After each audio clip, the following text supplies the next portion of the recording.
আপনি আমি কতটুকুন রিজিক খাবো সেটাও ওই পাতার মধ্যে লেখা আছে। যদি বলতে পারেন হুজুর কিভাবে লেখা আছে, আল্লাহ তাআলা কোরআনুল কারীমের মধ্যে একটা সূরা নাজিল করেছেন, সূরার নাম হলো সূরাতুল কলম। নাম কি? 29 পারায় সূরাতুল কলম।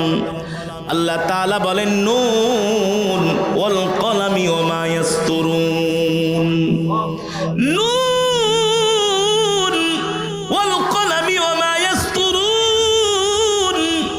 আল্লাহ তাআলা কলমকে বলতেছেন এ কলম লেখ লেখ লেখ। কলম বলে আল্লাহ কি লিখবো কি লিখবো? বলে আমার বান্দার ভাগ্যলিপি লেখ।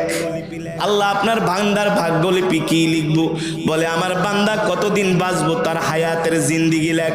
আমার এই বান্দা 60 বছর বাঁচবে, এই বান্দা 70 বছর বাঁচবে, এই বান্দা 10 বছর বাঁচবে, এই বান্দা মায়ের